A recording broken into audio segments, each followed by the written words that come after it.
जमशेदपुर पूर्वी के उम्मीदवार डॉक्टर अजय कुमार के प्रचार में लौह नगरी आए कांग्रेस के वरिष्ठ नेता सचिन पायलट और सुप्रिया श्रीनेत के रोड शो में भीड़ उमड़ पड़ी। रोड शो में लोगों का उमड़ा मजमा देख कांग्रेसी गदगद हो गए। रोड शो में तकरीबन 2000 के आसपास बाइक सवार मौजूद थे। रोड शो के साथ ही सचिन पायलट ने एक सभा भी की। इस सभा में सचिन पायलट ने भाजपा की केंद्र सरकार पर जमकर निशाना साधा। उन्होंने अपने भाषण में कांग्रेस के उम्मीदवार डॉक्टर अजय कुमार को जिताने की अपील भी की। साथ ही कहा कि केंद्र सरकार ने भेदभाव किया है, जानबूझकर इस राज्य को वंचित रखा है, करोड़ों रुपए की कमाई को रोक कर रखा।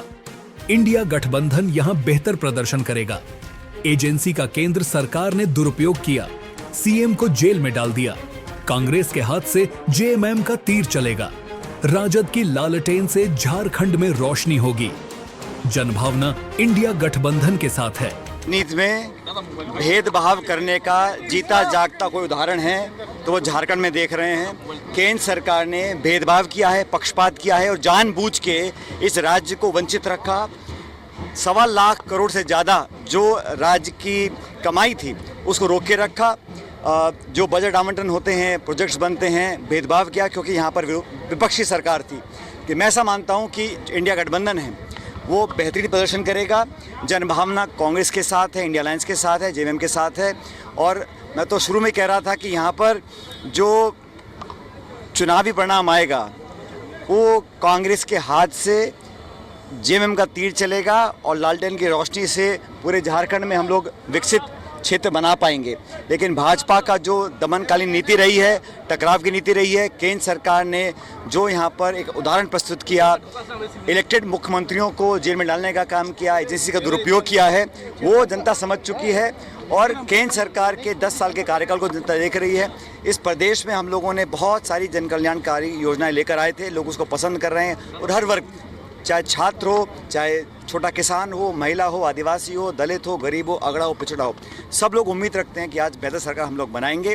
और हमारा जो उद्देश्य है, जो हमारी गारंटीज़ है, मैनिफेस्टो है, उसके आधार पर हम अपने काम के आधार पर यहाँ वोट लेंगे। और मुझे पूरा विश्वास है एक मजबूत सरकार हमारी इंडिया गठबंधन के यहाँ बनने जा रही है। भाजपा कहती है यूसीसी लागू करेंगे, एनआरसी लागू करेंगे। ये तो बीजेपी को चुनाव से ठीक पहले यूसीसी, एनआरसी, राम मंदिर, गौ माता आ जाती है। इनको किसान, खाद, बिजली, सड़क, बिजली, पानी, उद्योग, छात्र योजना, विकास की बात नहीं याद आती है। अपने काम पर आप वोट मांगें।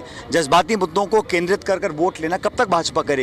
और भाजपा की यही नीति थी जो 300 पार, 400 पार घमंड की बात करते थे। जनता ने वो घमंड चकना शुरू कर दिया। आज एक बैसाखियों पर चलने वाली केंद्र सरकार है और जनता ने किसी पार्टी को स्पष्ट बहुमत नहीं दिया, 240 पे लटका दिया है। और भारतीय जनता पार्टी समझ चुकी है कि अब वो जज्बाती मुद्दों पर अपना ध्यान केंद्रित, जनता का ध्यान फोकस करेंगे तब वोट उनको मिलेंगे। लेकिन जो केंद्र सरकार का रवैया रहा उससे झारखंड में बहुत लोग आक्रोशित हैं और उसका बदला बैलेट माध्यम से लेंगे, ईवीएम के माध्यम से लेंगे और हमारी सरकार यहाँ बनेगी। महाराष्ट्र और यूपी में जो चुनाव है, हरियाणा किस तरह का आप देख रहे हैं, किस तरह का होगा? नहीं, मैं तो बता रहा हूँ, महाराष्ट्र में हमारा गठबंधन बहुत मजबूत है। हमारे कैंडिडेट सभी सीटों पर मजबूती से चुनाव लड़ रहे हैं। जो उपचुनाव हो रहे हैं वहाँ पर भी कांग्रेस और हमारे गठबंधन बढ़त में है और ऐतिहासिक बहुमत से प्रियंका जी चुनाव जीतेंगे वायनाड से। 2 राज्य हैं, महाराष्ट्र, झारखंड, दोनों में हम लोगों की सरकार बनेगी।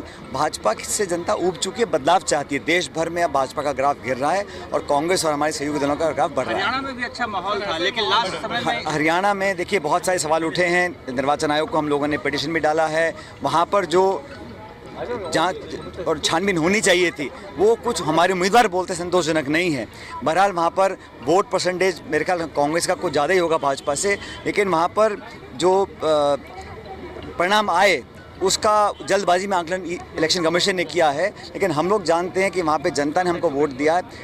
लोकसभा में हम 10 में से 5 सीट जीते थे और देश भर में आज कांग्रेस मजबूत होती जा रही है। सचिन पायलट साकची में बिरसा मुंडा पार्क के पास पहुंचे। यहाँ जमशेदपुर पूर्वी के उम्मीदवार डॉक्टर अजय कुमार ने सचिन पायलट और सुप्रिया श्रीनेत का इस्तकबाल किया।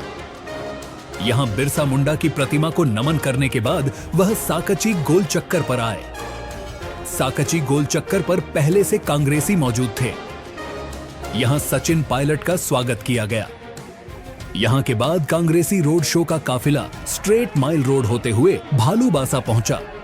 यहां भी सचिन पायलट का स्वागत किया गया। यहां से रोड शो एग्रीको गोल चक्कर होते हुए गोलमुरी चौक पहुंचा। गोलमुरी चौक पर कांग्रेसियों का हुजूम था। यहां सचिन पायलट से कांग्रेसी मिले। यहां के बाद कांग्रेसियों का काफिला साकची गुरुद्वारा पहुंचा। साकची गुरुद्वारा पहुंच सचिन पायलट और सुप्रिया श्रीनेत वाहन से उतरे और कांग्रेसियों के साथ गुरुद्वारा के अंदर गए। यहां उनके साथ जमशेदपुर पूर्वी के उम्मीदवार डॉक्टर अजय कुमार, कांग्रेस के जिलाध्यक्ष आनंद बिहारी दुबे, प्रदेश कांग्रेस अल्पसंख्यक विभाग के उपाध्यक्ष रईस रिजवी आदि थे। यहां सचिन पायलट ने गुरुद्वारा में माथा टेका। यहां के बाद रोड शो साकची पलंग मार्केट पहुंचा। पलंग मार्केट में सभा हुई। सभा को संबोधित करते हुए सचिन पायलट ने कहा कि भाजपा की दमनकारी नीति से जनता वाकिफ है। केंद्र सरकार के 10 साल के कार्यक्रम को जनता देख रही है। छात्र हो, किसान हो, दलित, अगड़ा और पिछड़ा सब समझ रहे हैं कि इंडिया गठबंधन की सरकार बनेगी। उन्होंने कहा कि भाजपा को हर चुनाव में Pakistan, NRC, uniform civil code, मुसलमान यही शब्द का प्रयोग कर माहौल खराब करने की कोशिश करती है। भाजपा समझ चुकी है कि जज्बाती बातें करेंगे तभी उनका माहौल बनेगा, मगर झारखंड में उनकी सरकार ने अच्छा काम किया है, इसीलिए यहां जनता इंडिया गठबंधन को पसंद कर रही है। हरियाणा में जो परिणाम आए उसका इलेक्शन कमीशन ने जल्दबाजी में आकलन किया है। कांग्रेस ने चुनाव आयोग में पिटीशन भी डाला है। जनता ने केंद्र में भाजपा को स्पष्ट बहुमत नहीं दिया, भाजपा को लटका दिया है। केंद्र की नीतियों से जनता नाराज है। वह झारखंड में बैलेट से बदला देगी। महाराष्ट्र में भी इंडिया गठबंधन की सरकार बनेगी।